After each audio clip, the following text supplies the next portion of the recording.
What's poppin', y'all? Welcome back to another episode of the Heliocentric Podcast, hosted by yours truly, Pierre, Pee Wee the Plug, Andreessen. In today's episode, we got a lot to unpack. We got our opening month awards. We got some red hot teams. We got some ice cold teams. We got some drama. We'll get to all of that. Before we dive in, though, I just want to remind everybody at home, make sure you hit that like button for me. And if you're new and you enjoy this type of content, make sure you subscribe. My audio listeners, make sure you head over to wherever you get your podcast and leave this podcast, the Heliocentric 5-star like.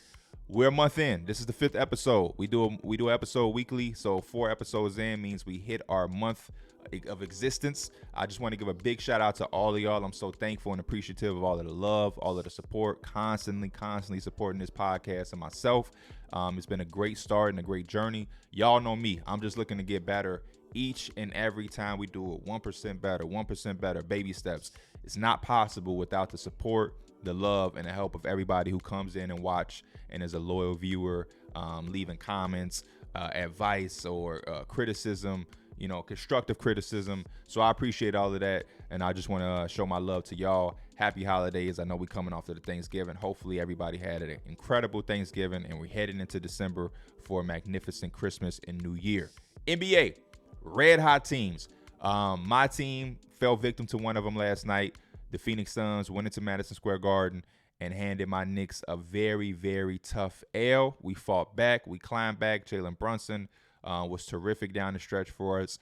But some nights and some games, you just have to tip your cap off to the opposing team or opposing player on the other team, and Devin Booker was that guy. We went down stretch.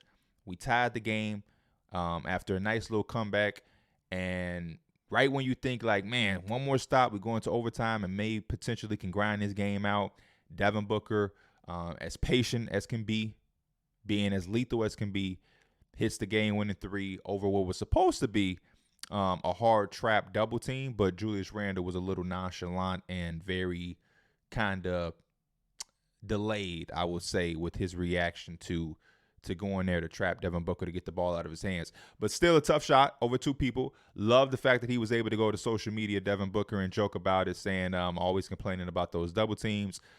If you don't know or remember, obviously the Joakim Noah thing with the workouts years ago when they were doubling Devin Booker, and he's like, man, I'm trying to get better. It's the summer. Y'all double teaming me and different things like that. That was a whole ordeal.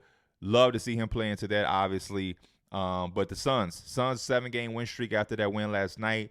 I said it before, I'll say it again. I don't know how they are continually making this happen. They are constantly winning games and grinding it out without 2 of the guys. So the first phase of this was Kevin Durant out there by himself, and there was no Devin Booker and Bradley Beal, and they were thriving and doing their thing, staying afloat, gaining momentum. And then now it's Devin Booker's turn, and now Devin Booker is out there with the guys, and there's no Kevin Durant or Bradley Beal. Bradley Beal, I think we have another week and a half, maybe 2 weeks before he's reevaluated and we get more information on his timetable to return in this lineup. Same thing with Kevin Durant. The foot injury has been bothering him. I don't think he's going to be out as long as Bradley Beal, but I still think it may be another game or 2 before we see Kevin Durant. Got to credit Frank Vogel.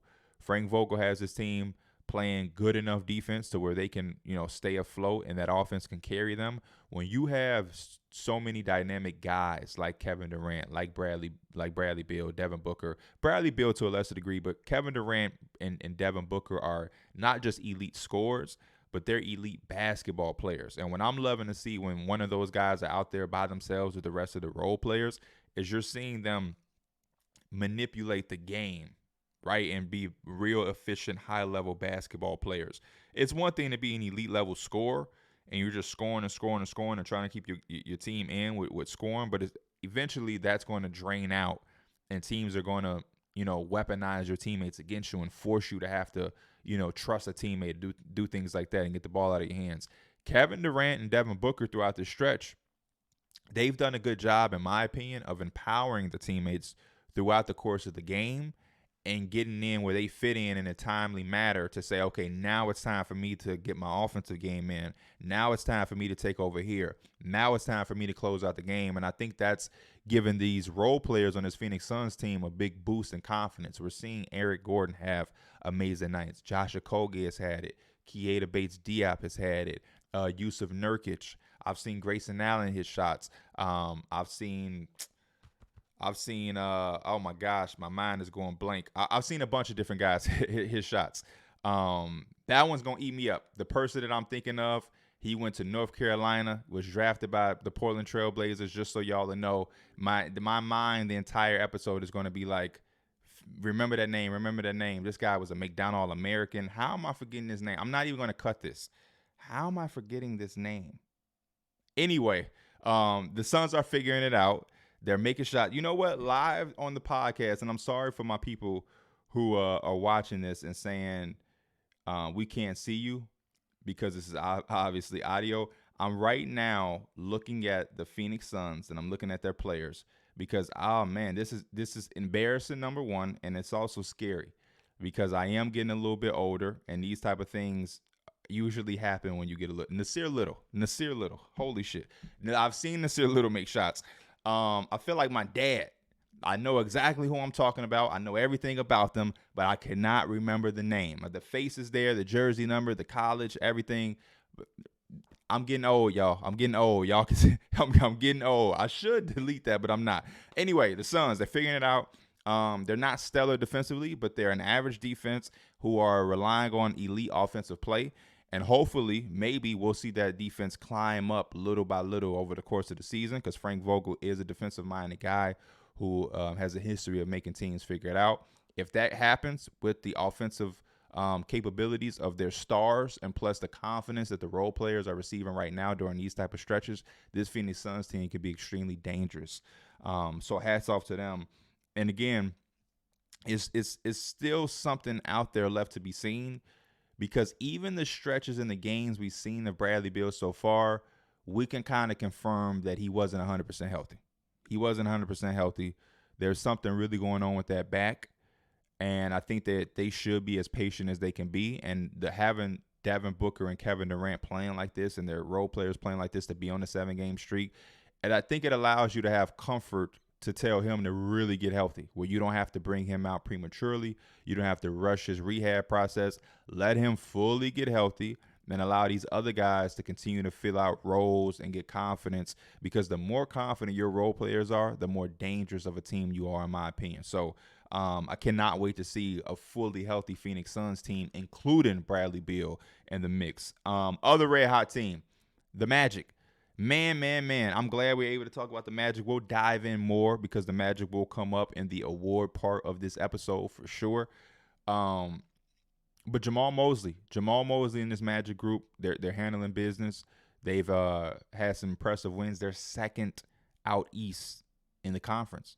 They're the second seed, man. I know we're a month in. I know it's not solidified. Obviously, by the time we get to the playoffs, who knows where they'll be. But I still think for a very young team, even in the early part of the season, we should applaud and really give them credit. We give them credit. When you have a young team, it's hard to be able to close out games because you're not used to winning and you don't have the experience.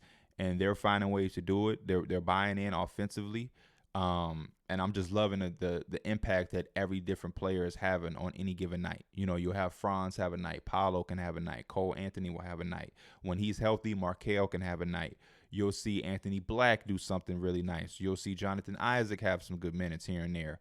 Mo Wagner has played magnificent. You've heard me say, is he the best backup center in the NBA?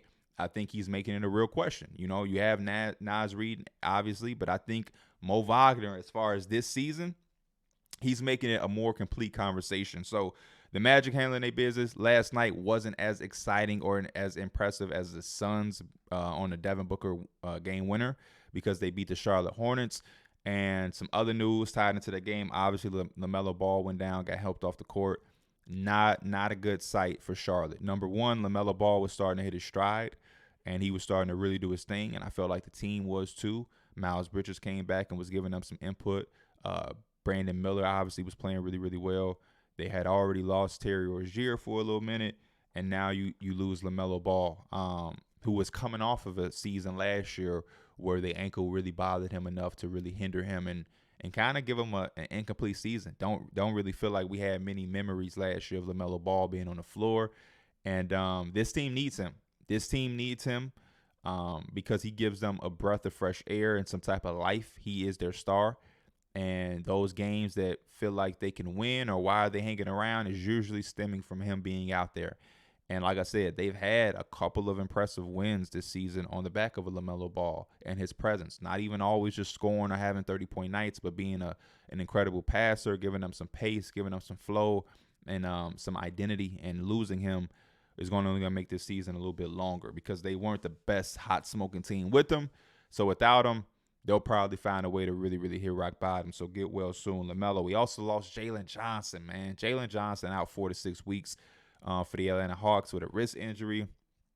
It's tough because we had lost, and hopefully he should be coming back soon, Cam Thomas. Cam Thomas was one of those young players like Jalen Johnson and really hitting that stride, really breaking out. And to lose both of these guys is a little bit, it sucks, right? Even if I'm not a Hawks fan, even if I'm not a Nets fan, this is the exciting part of the NBA. It's when we have our star players do star things like we got from Devin Booker. But then we also have our elite teams like the Boston Celtics doing Boston Celtic things. But it's always the ones that you're like, it's not necessarily surprising, but they're breaking out.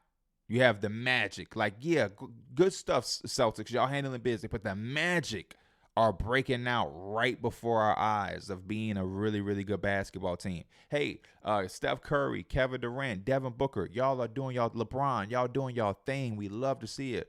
But, man, Jalen Johnson is arriving. You know what I'm saying? Like, Cam Thomas is here. That, to me, is what helps the NBA season, be at its peak and at its best. When you have the solidified players doing what they do, you have young players, and then you have guys that are arriving and saying, I'm here. And to have both of those guys be out for at least a month now that Jalen Johnson is out 4 to 6 weeks, it's a little disappointing, I'll say. It's definitely disappointing, but luckily for us, the NBA is the gift that keeps giving, so I'm sure we'll have other players step up and start to fill that void of excitement of having guys break out and deliver and arrive on the scene. So that's the down part. We do have, obviously, like I said, red hot teams, the cold teams. Detroit still can't get a win. Tonight is going to be a big night. The Wizards are the worst team in the East. They have managed to be the worst team in the East while the Detroit Pistons are on a 13-game losing streak. How are you worse than a team who hasn't gotten a win in a month? How? How are you further down in the standings, even if it's by one? It's still mind-blowing that the Wizards have managed to be below a team that's on a 13-game losing streak. Granted, the Wizards are on a 9-game losing streak, if I'm not mistaken, but damn, 13 is longer than 9. It's higher than 9. That's just kind of crazy to me. Tonight, those teams play against each other. We have the Wizards and the Pistons. If the Pistons don't win this game, it's going to be very interesting to see when the next win is going to come. They're already around. Yeah, they already haven't really gotten a win in about a month. They're about a day away. Yeah, they're about a day away. Their last win, I think, was like October 28th. It's November 27th.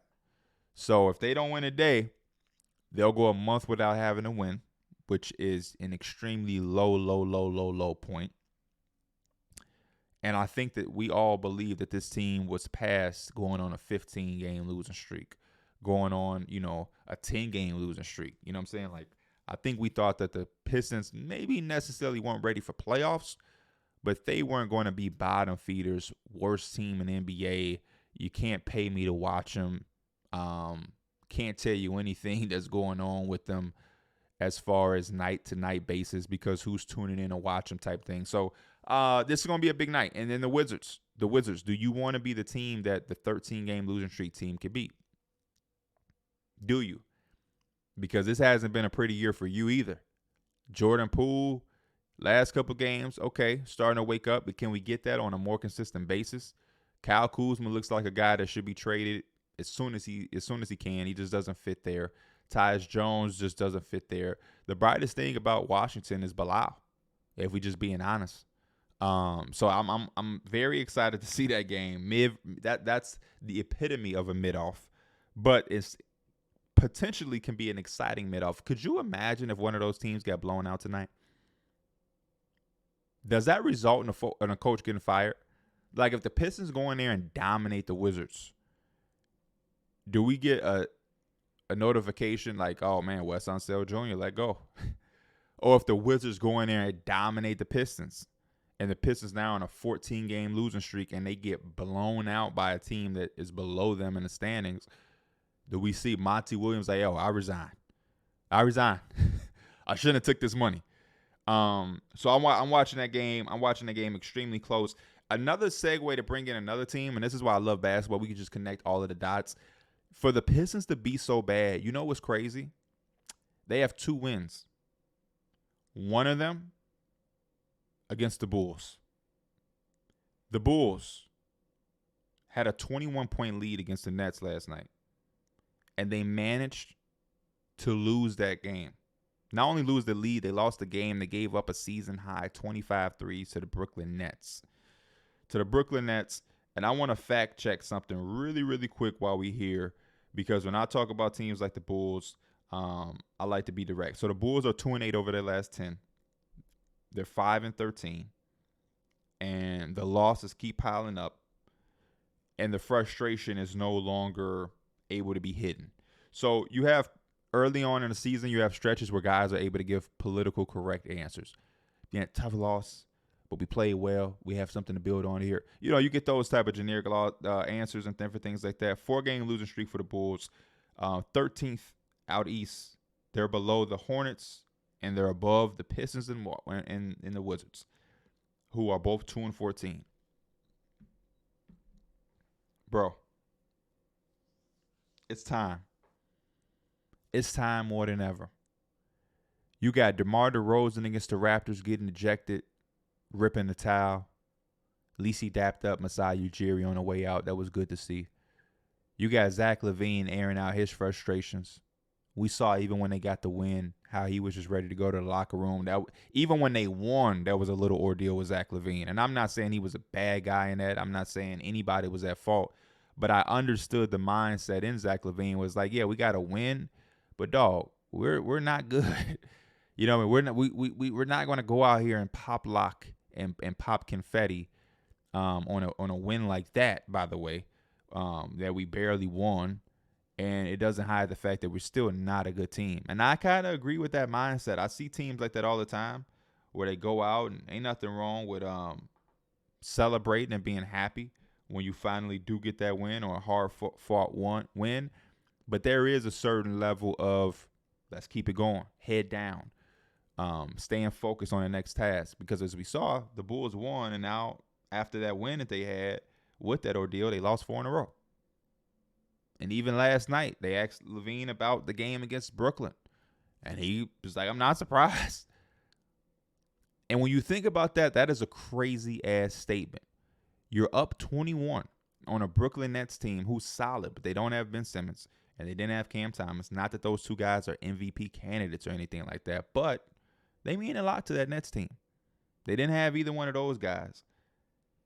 And they were up 21. You were up 21 points early. Everything going right. When you're up 21, that means offense is flowing. That means you're getting stops defensively. You have every basis of the game covered. And then to not only blow it, but to lose the game as well, it's tough. And then for your star player to say, hey, wasn't even surprised. He basically said, hey, I expected some shit like that to happen, right? Bobby Marks tweeted out, the Nets went on a 63-29 run since Chicago started 30-9. So we understand that. The game started, and the Chicago Bulls were up 30-9. 30-9. As a Bulls fan, if you were at work or you had a family outing or you had something to do because it was Sunday or not, you checking score, you checking your phone, you see 39, you probably put your phone back in your pocket and finish the party. You're probably like, oh, I ain't got to check the score the rest of the night.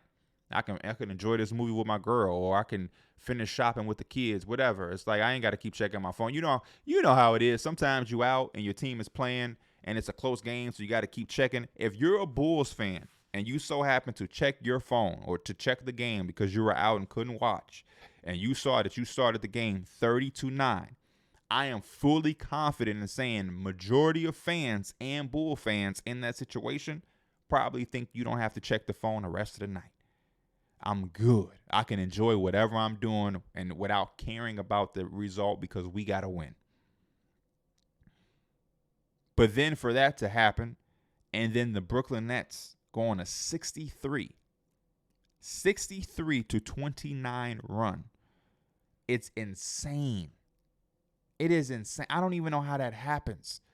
They didn't start the game on a 63-29 run. They went on that run after being down 30-9. The Bulls had every bit of momentum and let it go for a run like that. I think this is inevitable what's going to happen. And I think the Bulls have to dig deeper. This kind of reminds me of the Chicago Bears, right? The Chicago Bears, we came in with not lofty expectations, but we definitely wanted to see the Bears be better. We wanted to see some growth from Justin Fields. We wanted to see, him and DJ Moore have, a relationship that looked well. We want to see Cole Kmet, the offensive line, show some growth. We wanted to see some stuff from the defense. Our rookie offensive lineman, Darnell Wright. We got our running backs, Roshan Johnson and everybody. Khalil Herbert. But early on in the season, nothing was shaking. The Bears are getting embarrassed. L after L after L. And all you heard in Chicago, every newspaper, was the Bears lose. What's to happen? Is Eberflus the guy? And for my audio listeners, what I'm doing right now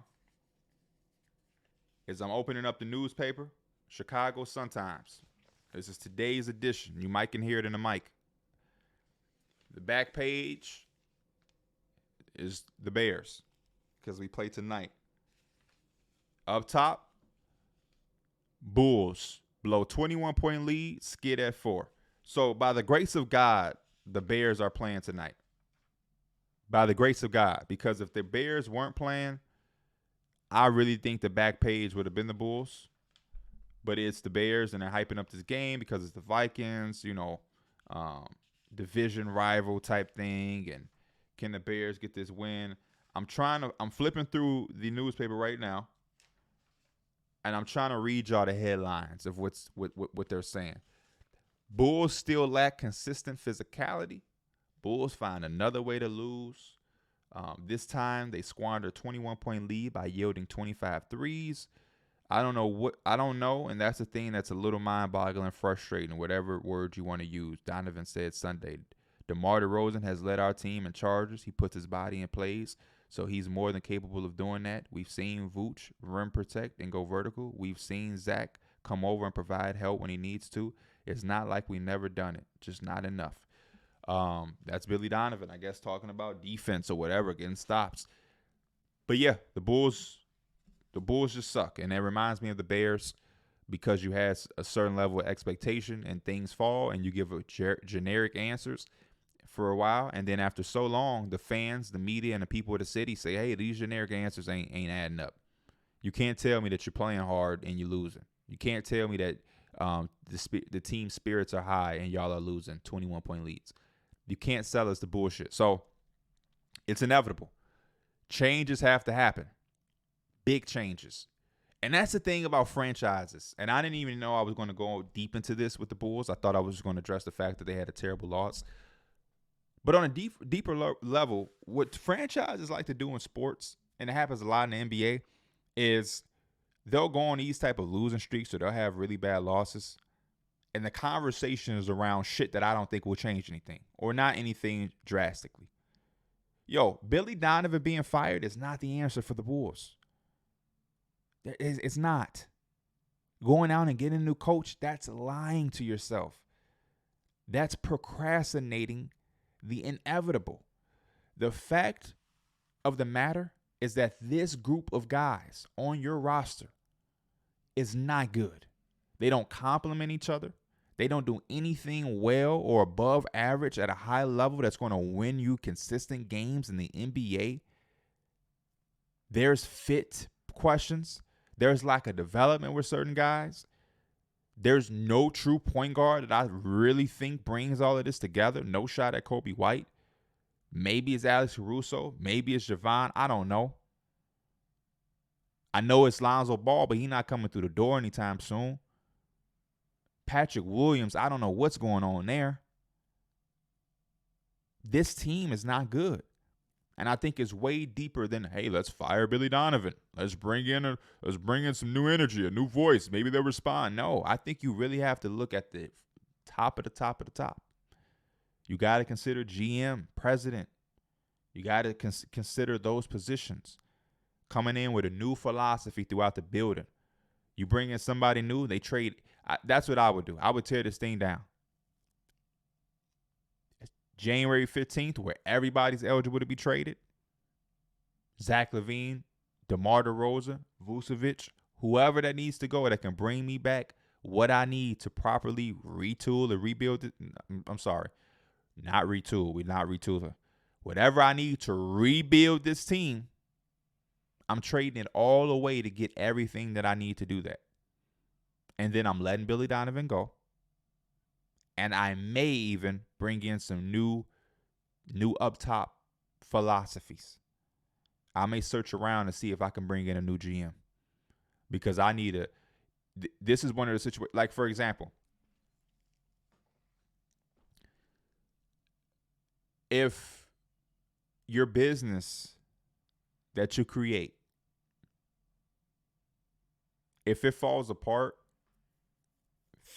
mentally, literally and metaphorically, you knock it all down. I'm not going to, if I open up a sprint and it's not successful, I'm not going to fucking keep the sprint stored right there. The staff lets go. We fire the staff. We sell the property. We knock down the building. You know what I mean? Like, that's what happens when you do businesses. Like, if you have a Burger King that's just not thriving in that area, you knock down the Burger King and you put a Wendy's there, or you put a Cane's there, or something new. You don't fucking keep Burger King and say, hey, I'm gonna hire a new GM. No, they don't want that fucking Burger King. This roster of the Bulls is not working. Cut it. GM, everybody go. Coach, go. Staff, go. And then we'll just work it up. I don't want to spend that much. I did not want to spend that much time on the Bulls. A couple other things to address around the league just before we dive into these awards. The Bucks came back from the biggest. The Bucks had the biggest turnaround this season. They came back from 26 against the Blazers. How were they ever down 26 against the Blazers? I don't know, because they don't defend. They don't defend. Impressive win, cool win at home. Big shots were made. You know what I'm saying? But, again, this team doesn't defend. Jeremy Grant played really well. Malcolm Brogdon played really well. And this team, Blazers team, legitimately had a chance to win it until the Bucks really sat up and really focused. But it's because they don't get enough stops. Even when they hit big threes, like they hit a big three, I think, from Malik Beasley. And I think Jeremy Grant came down and just hit another three, tie game.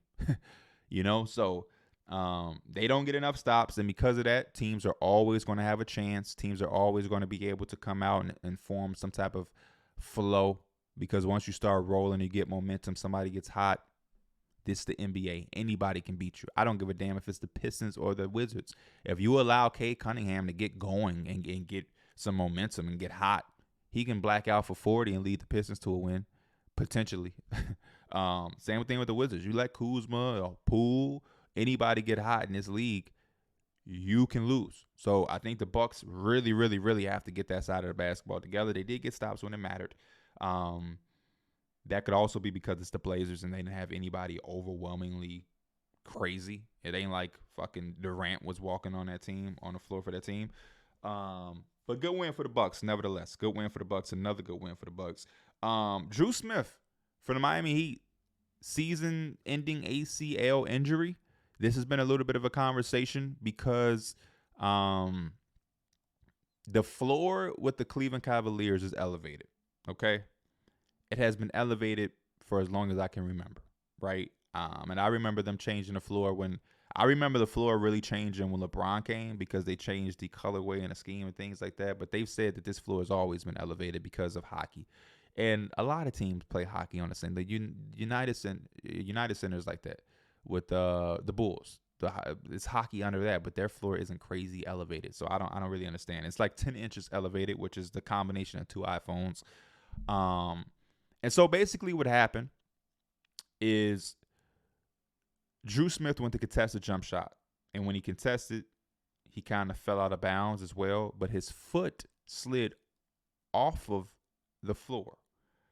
His leg, I was saying, that's how the injury occurred. You really got to go watch it. It's hard to explain, but if you know the Cleveland Cavalier floor, you'll know that it's levitated. So if you're falling off of that floor, you're sliding off of that floor from, slipping on something. He slipped on a piece of paper that was at the edge of it. Your foot can go off. Your whole leg can go off. You can fall off of the court as a person. You know what I mean? Like I'm curious to see, because I've never walked on the floor. And I don't have video evidence of it, but I'm sure, like, if the teams that play are leaving the court, you probably got to like jump down or hop down. And like as a fan, even if you're in the front row, you're watching up. They're above you. You know what I'm saying? Like that, to give you some type of perspective. So unique, but it's something that people are saying they should look into. You got Eric Spoelstra saying that he have always thought that it was a safety hazard for them. You also have JB Bickerstaff saying that him and his players have not had a problem. So it's an interesting conversation. Could be just a freak accident, because this has been like this for years and nothing like this has happened. Injuries are a part of the game, and this is unfortunate that a guy like Drew Smith, who isn't a solidified NBA player, trying to make his way to be a staple in the league, has a season-ending injury because of something like that. You chop it up as a freak accident. Do the Cavs make changes? So far, it says that it's a freak accident. 30 years, and this is the first time something like this happens. Freak accident. Prayers for Drew Smith, though. Nevertheless, you never want to see an injury like this, especially to the caliber of player he is. A guy who's young, trying to really make the NBA as a consistent player, whether it be with the Heat or different teams. Very, very, very unfortunate loss and injury for him. Tomorrow night, the in-season tournament, last day of group play before we get to understand who's going to be advancing and what wild card team is going to be there. So that's going to be interesting. Last topic that I'll discuss before we get in here is the Josh Giddey situation. Talked about it a little bit on the Through the Wire podcast. I'll say the same thing here, just because a lot of fans have questions and different things that they're saying, and I'm seeing everything that's happening on Twitter. The Josh Giddey situation, you guys have to understand this. Anything that serious, first and foremost, you have to let facts come into play. And this is even outside of basketball, but because we have social media, there's a lot of dangerous things that go on, right? And I think a big part of it is because the majority of the people that's on social media, there's no integrity there for you. You're just a user. Or I don't want to say you, but there's just people out there that's just a user on a platform, and they can say whatever the hell they want to say. There's no accountability.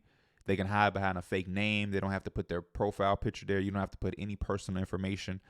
And you could just talk behind the screen. Whether that's positive talking, whether that's negative, whether that's speculating, whether that's throwing out rumors, there's no accountability. When you have a legit platform, and you have a legit job, and you're legitimately in the media, and what you say matter, it holds weight, and you have a reputation, it's very hard to speak deeply on these type of topics. The best thing that you have to know is, hopefully everybody in the media feels the way I feel, which no grown man should be doing anything with anybody that's not of age. Number one. That's like goes without saying. Hopefully everybody feels that way. That, to me, that goes without even being said. I you know what I'm saying? Like I don't even feel like I have to say that, but I'm going to say it.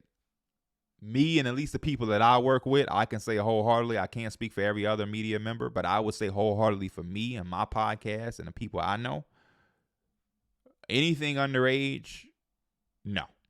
I don't, and I'm a guy that I'm saying, even like, take away any of the allegations. I don't even think it's appropriate to be hanging out or doing anything or being around. It just doesn't make sense. It's just not appropriate to do at all. A grown-ass adult, man, woman, whatever, should not be doing anything with anybody under the age of an adult. Unless, obviously, your family. That's my little sister. That's my little cut, whatever. But you get what I'm saying. But the dangers of social media is everybody wants to quickly speak out. Everybody wants to throw out their opinion fast, without facts, without speculation. And the internet is a dangerous place because we've seen false stories. We've seen people make up shit. We've seen things look away and it turns out to not be away. And I'm not saying this to defend Josh Giddey because I don't know the facts. I'm just saying when you guys start to ask questions to media people, why ain't you speaking out on this? Why ain't you speaking out on that? It's a difference from saying what's going on and then having a strong opinion. This is not a situation that opinions are needed, to be honest with you. This is a situation where facts are needed. You need to know if Josh Giddey factually did this. Because if he did, the NBA need to handle it. But if he didn't, then people need to fall back and shut up. And that's all I'm saying. We have to start dealing in facts, y'all. We have to start dealing in facts. The facts is, this is a situation that the NBA is investigating. That's the only fact that I have, and that's what I'm going off of. And I said on the Through the Wire podcast, this same type of thing happened with the Tory Lanez and Meg Thee Stallion thing. I've seen so many people on social media rushing to have an opinion on something that they didn't have the facts on. It was he say, she say at that point. He shot me. No, I didn't. I don't know any of those people personally, so why am I in a rush to take a side? Anybody, either or could have been lying. I just don't understand that part in our society right now, where there's this rush to have an opinion and to speak like it's a fact. Oh man, he did that shit. Yep, he shot her. It's like, how do you know that? And what is your rush for? When the facts come out and you know for a fact that happened, oh man, crucify. Do all you want to do. When people have their things that they say about Miles Bridges, I don't say that they're wrong. That factually happened. Hey, go off the ledges. Do any, go off the hinge. Do whatever you want to do. Crucify, be critical, whatever you want to do, feel free because it's a fact that it happened. Rehabilitation and forgiveness and all that, that's a whole nother conversation. And that takes time. So people who are feeling the need to say something about Miles Bridges anytime he plays, knock yourself out. I have no problem with it. It's a fact. At least that was a fact that happened. But in terms of the Josh Giddey thing, I'm seeing a lot of people say, hey, man, why they ain't speaking out on this? Why I haven't heard this? I don't know why they haven't said it. If anybody hasn't said anything about it being investigated, I don't know why they're not doing that. That's silly to me. But if they're not on there giving a 15-minute think piece speech about it, it's because it's literally yet to be resolved. And I think there's a luxury and a privilege people have when they don't have big platforms. A lot of people want one. A lot of people want to be in the media. A lot of people want to do this and do that, start podcasts, be able to have platforms and conversations. But the way that people handle themselves on social media shows time and time again why you probably won't have a successful platform, why you won't be a powerful voice, why people won't really take you serious, is because there's a way to do things. There's a major way to do things, and a lot of people don't understand the integrity behind having a voice and a strong platform. And these are the type of situations where they're just careless, man. There's careless. A child is potentially involved in this. This is not a game. This is people's lives. This is something where if Josh Giddey is guilty of these accusations, he's probably never going to play a game in the NBA. You know what I'm saying? Like, and even if it stands to be true, this is something that'll always be attached to his name for the rest of his life. When you type in Josh Giddey, these things are going to pop up for the rest of his life. You know what I mean? That girl or that child that's involved with this is something that we have no idea what's going on in her life. She has parents. They live in a community. They go to a local high school. These are these are people's lives. So when you understand that, there's a certain due diligence that's needed when we speak and discuss while not having facts. And I think on social media, we should remember that it's okay to be patient and wait for the details and facts to come out before being hard pressed on giving an opinion that's so strong. Obviously, you see a headline like that it's disgusting, and it's like, oh man, what? That's crazy. What is going on? But after you realize and like, okay, well, this is social media. We don't know it. Then it's like, okay, I'll wait. And now once the stuff comes out to be true, false, or whatever, then you go and you say, boom, you bogus, get them out of here. But until then, we just got to sit back, wait, and we'll see what happens. And that's really my thought process on this. It's my thought process on a lot of different things. And I think comparing and that type of mentality, I don't get that either. I know a lot of people talk about the Ja Morant stuff. I just don't. I don't really understand that either on social media, where it's like, this happened, so this happened. You did this and did that. Like, every situation is different. Every situation is its own thing. It's no one size fits all to anything. Feel however you want to feel, but it's just I don't know. I just don't understand certain things and certain mindsets and perspectives when we start to talk about certain topics, and that's a down part of social media. Is that I think these type of big, serious topics, everybody can't be a part of. There's a certain level of maturity, and intelligence that has to be a part of certain conversations. And social media is open to so many young people, so many people who aren't mature, so many people that aren't intellectually at a certain point in their lives, and there's so many people doing things for shit that's not genuine, right? It's a lot of people doing things so they can get clicks, they can get retweets, they can get followers, trying to be funny. And these are serious things that revolve around people's actual lives. And it's easy to be funny, it's easy to crack jokes. Hell, I'm guilty. It's easy for us to not take it serious. But if any of us were in any of these seats, and I'm not even talking about just solely the Josh Giddey situation, I'm talking about anything on social media where people are rushing to have an opinion. If any of us were the people that were in it, it probably wouldn't be so funny. You know what I'm saying? If Meg Thee Stallion was one of our family members, or if we were her and we got shot and somebody was saying that they didn't do it, probably wouldn't be so funny. You know what I'm saying? If somebody was accusing us of doing something like that and we didn't do it or whatever, it probably wouldn't be so funny. You know what I'm saying? Any of these social media conversations where you see something comes out, allegations, and people run with it like the allegation is a fact. We've seen times where allegations are true. They're severe and they're true, and they're not rumors. It's not an allegation. This has actually happened. We've also seen times where shit has been false. Somebody lied, and then it's like, oh shit, now you got to go back and say, oh man, nah. Take your time. Let the facts come out, and then once you have the facts, you can confidently speak out and form your opinions. That's my 2 cents on that. First month NBA awards. First and foremost, shout out to the NBA, man. The gift that keeps on giving. I just love the NBA. I feel like the NBA is at an all-time high. And I'm just happy. I'm just happy. I can't say it enough. I don't even know which award we should start with. I never want to start with MVP because I feel like that's the big one. But let's start with it. Let's do something different. Let's start with MVP. My MVP after the first month of the season goes to Joel Embiid, man. I just think that there's so much here to unpack. I think that this is a legitimate choice that we could see actually at the end of the year, back to back.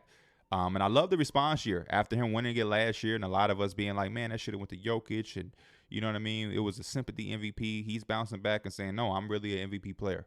And this team is 11-5 right now throughout the first 16 games. I believe they're 4th out east. And last year they were 3rd with James Harden, so there hasn't been much of a fall off. And he's playing incredible basketball. He's giving you 32 points a game, 11 rebounds, 6 assists, 2 blocks. He's had games with 6 blocks, 5 blocks. He's had 48 in the game, I believe. He's had 15 rebounds, 16 rebounds. It's not much that Joel Embiid hasn't done. He's at 10 already in 16 games. He has 10 games with 30-plus points. Incredible. Incredible stuff for Joel Embiid. And like I said, for them to lose James Harden and not really lose a beat as a team speaks volumes to not only him, but Tyrese Maxey, Nick Nurse, and the rest of those guys there. When you look at the 76ers on paper, for them to lose James Harden, they kind of are defining the less is more theory, right? So I think that goes into the narrative that is needed for Joel Embiid. Narrative, winning numbers. Narrative, winning numbers and moments. Narrative, Joe, you lose James Harden, don't lose a beat. Numbers, winning moments.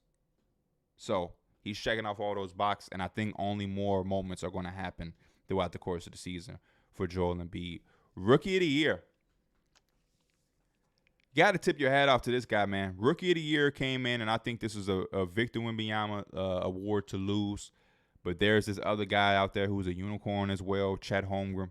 Chet Holmgren has given us 18, 8, and 2 on 56, 43, 88, 2.5 blocks per game. Listen, he said when he was drafted, they say who's the best player in the month. He's in the NBA. He says me in a couple months. And that was like some cute shit to say to get traction on social media. And like, oh, man, look at this dude. He's really not the best player in the NBA. Not even one of them. But damn, is he the best rookie. And this is a guy in a draft class with Victor Wembanyama, who was the most hyped rookie that we've probably ever seen. I know they say since LeBron James. I was there when LeBron James was coming into the league. The hype with Vic is crazy because he's 7'5". We've literally never seen anything like this. And Chet is doing his thing. He's thriving, man. He's had a game where he's had 7 blocks. He has 13 rebound games, 12 rebound games. He's had 30-point games. He had that moment where he hit the shot over Andrew Wiggins. This team is a top 10 offense, top 10 defense. Last year they were 13th offensively, I believe, and 14th defensively. So they're improving and they're taking their strides. A conversation that I think is important with this Chet thing is something I've been seeing people been reaching out to me about is the winning for OKC.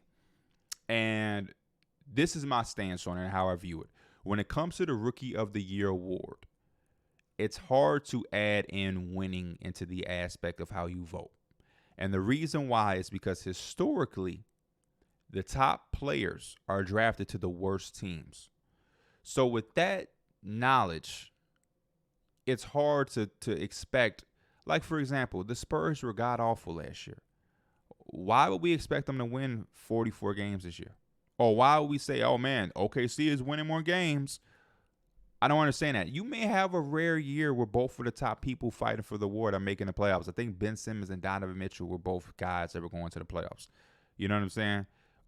It's an added bonus, but I don't think it's anything to be like, man, he's winning more than Vic. I don't think it's a legitimate thing. Obviously, it doesn't hurt if it sounds good to say, oh, man, and he's helping his team. They're in the playoffs and different things like that. But if I have two guys that I'm comparing, you know what I'm saying? I'm not looking at it like, man,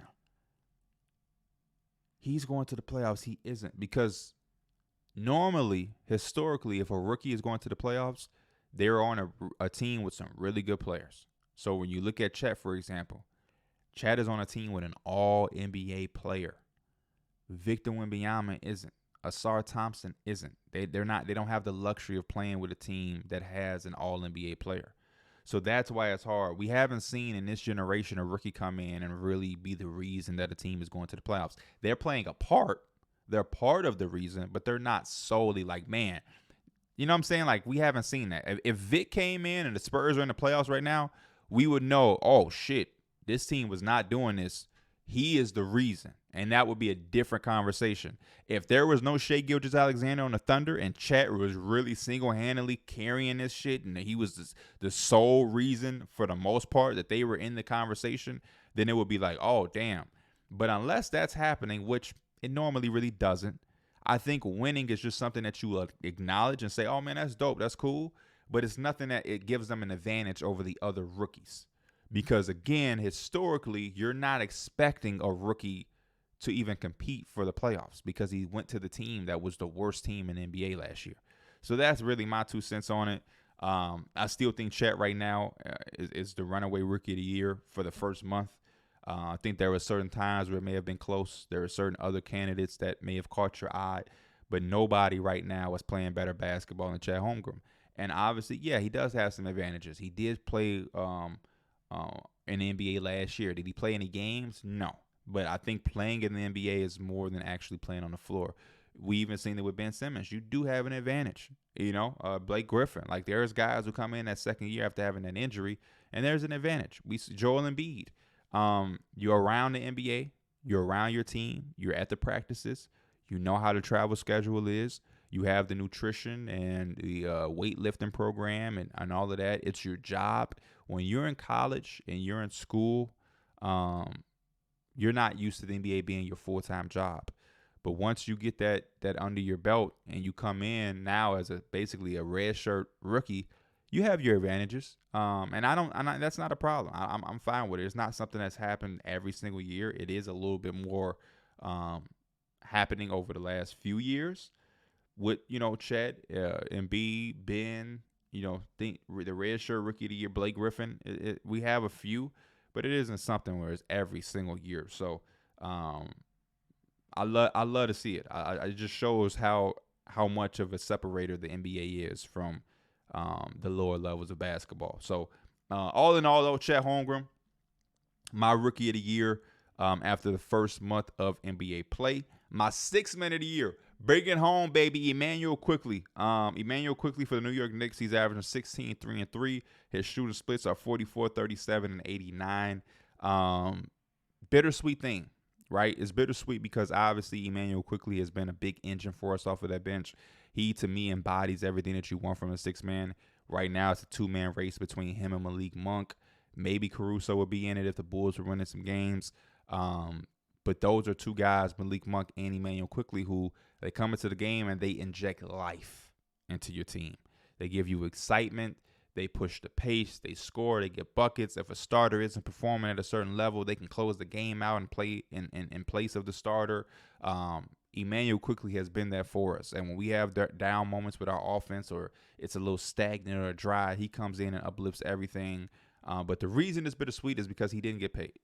And we're probably more than likely going to bring him back. He'll probably be a Knick.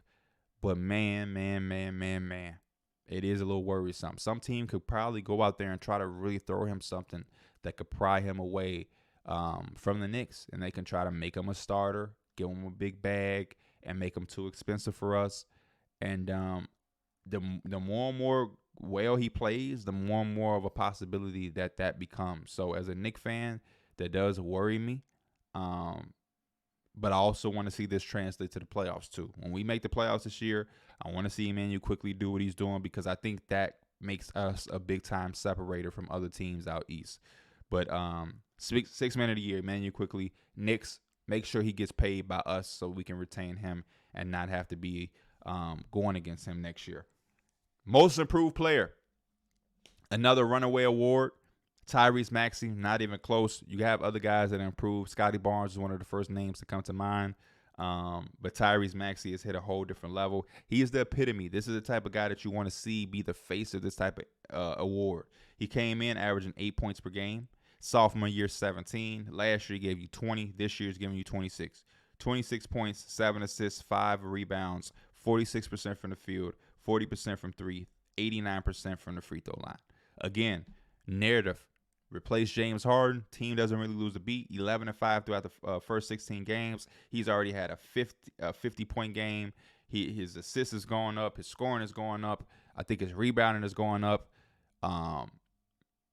He's improved. Like, legitimately, this is what you think of when you think of most improved player. It's not that number one overall pick who finally hits all-star level. It's not that number one overall pick who finally hits all-NBA level. It's the guy who wasn't drafted to be who he's turned out to be. The guy who constantly improves. Throughout the course of his career, he started like this, then it was like this, then this, then this. And I know it's an audio platform, but it's a little, medium, large, extra large. Gradually, every single year, better. And I think Tyrese Maxey shows that more than anybody right now. And he will make this award get back to what it's about. So I'm voting for Tyrese Maxey to pull this off over the course of the year, not just this first month. Defensive Player of the Year, Rudy Gobert. Rudy Gobert wins his fourth award for Defensive Player of the Year. 12 points, 11 rebounds. He's being back to a two-block guy. We know last year was the lowest, his lowest average in blocks since his rookie year, I believe. So it's good to see him being back to a two-block guy. The Timberwolves right now have the number one defense in the NBA. and they're thriving. They're fourth in blocks. They rebound the hell out of the ball to close possessions. He's a part of that. The opponents shoot the worst field goal percentage of the NBA when they play against the Timberwolves. They're thriving. And it's funny with Rudy because his on and off numbers aren't necessarily the best right now because the Timberwolves have a really, really good backup center and Naz Reid, and they're able to stay afloat without Rudy necessarily being out there. But you still can't deny the impact that he's had being that backline defender. They guard the three-point shot really well as well. I think that comes from the confidence that they have of knowing that Rudy is behind them. We can pressure and play and run guys off the line because we have somebody protecting that rim that's extremely elite. So throughout the first month, Rudy to me has been elite, back to elite standard, and this team has played different because of it. They are I think they're the number one team out west, surprisingly. As crazy as that sounds, Minnesota Timberwolves are the number one team out west behind Anthony Edwards having an MVP-type caliber season. Defensive Player of the Year type of year from Rudy Gobert. Karl-Anthony Towns is starting to get into his flow. You could say Chris Finch is potentially a Coach of the Year candidate. Naz Reid, Sixth Man of the Year candidate with Emmanuel Quickley and Malik Monk. But yeah, Defensive Player of the Year throughout the first month, Rudy Gobert, that would be his fourth if he was able to actually win this at the end of the year. Four. That's a lot of Defensive Player of the Years. Coach of the Year. The Orlando Magic, Jamal Mosley, man. The Magic. I want to talk about the Magic for a moment. I know I talked about them earlier because they're on that 7-game win streak. They're second right now in the East. They're the number 2 defensive team, right behind who? Rudy Gobert and the Minnesota Timberwolves. They're second in steals.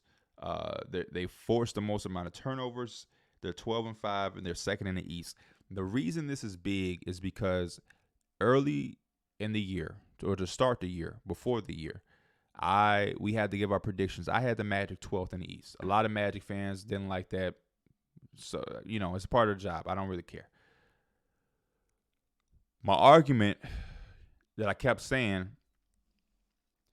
was that when I talk to Magic people or people that believe in Magic, they have all of these breakouts, right? Franz is going to break out. He's going to take that leap. Paolo is also going to take that leap. Jalen Suggs is going to take a leap. You know what I'm saying? Like, all of these things are going to happen. We're going to be healthier than we've ever been. They are winning games, and none of that is happening.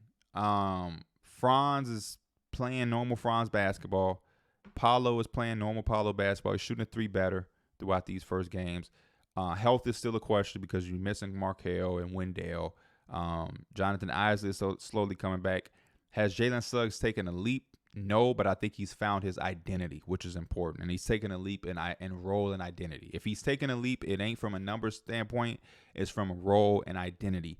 But even with all of those things that I question, which I think some of those, I was right on some of those things. We haven't seen no crazy leaps yet because it's only 16 games in. Don't get me twisted. Franz Paolo could easily take leaps in December. And it'd be like, oh, there it is.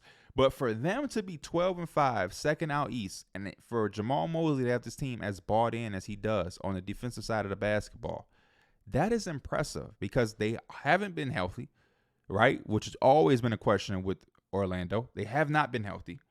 Franz and Paolo have not done anything crazy out of this world in the season yet. Jalen Suggs has been there as far as like energy and tenacity. But the real guy who's been like out of this world is Cole Anthony. Cole Anthony is the guy that's like going crazy and being a big time lift off of the bench. They're missing Gary Harris. They're missing Markelle. They're missing Wendell. Mo Wagner, I think, has probably elevated himself into one of the best, if not the best backup centers in the league. That's helped them. But most of the success comes from the coaching of Jamal Mosley. The coaching has been really, really, really, really good, especially on the defensive side of the basketball. And I think that makes it even more scarier. And I think that makes it even more exciting for Orlando Magic fans because when Paolo and Franz win, or if they prove me wrong this season, if they both take a leap, you're out of this world. If Jalen Suggs takes this leap, you know what I'm saying? Like, you're out of this world. And don't get me twisted. I was just saying for this season, it's very tough and unrealistic to come into a season for any team or any fan and to ask for leaps across the board. I need a leap from this guy, leap from that guy, leap from this guy, leap from that guy. And a lot of y'all was talking about leaps in a scoring aspect, an offensive leap.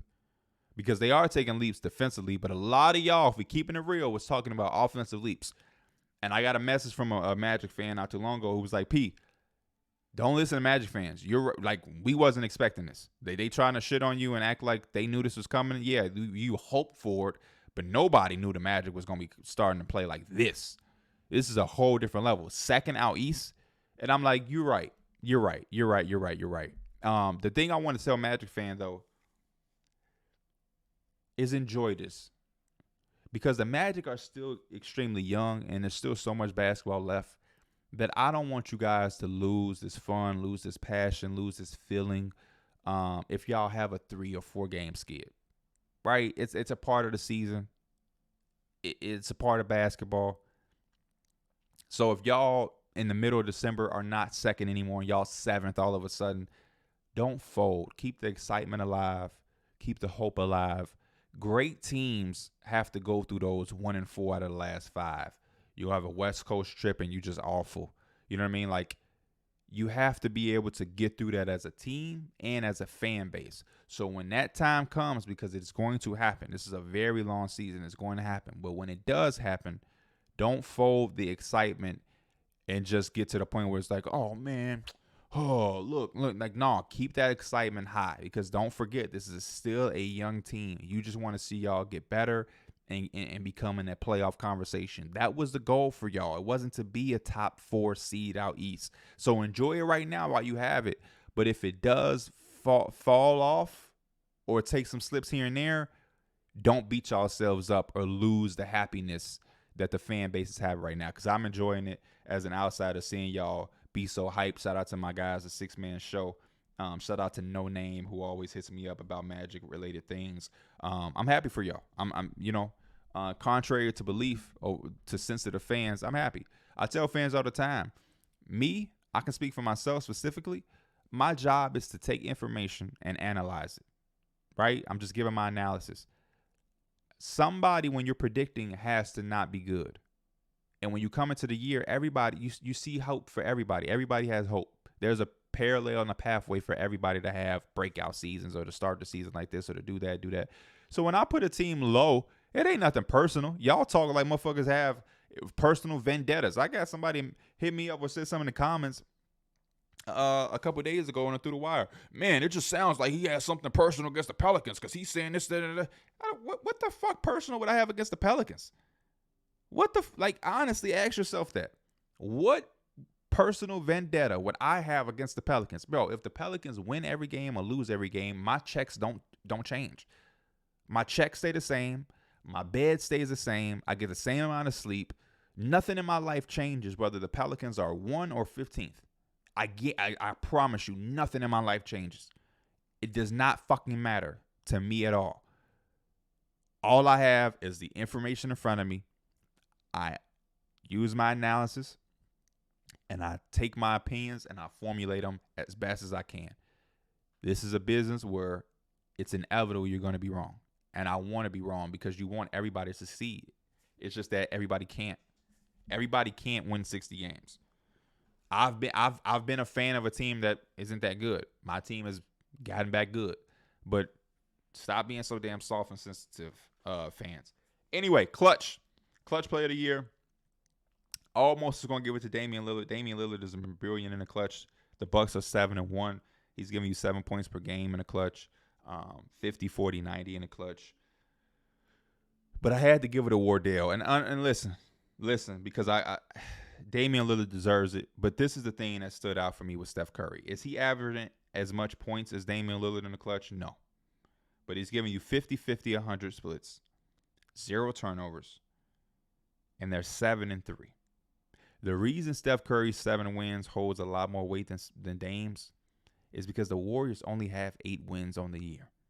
7 of their 8 wins is Steph Curry going crazy in the clutch. That it gets no clutcher than that, in my opinion.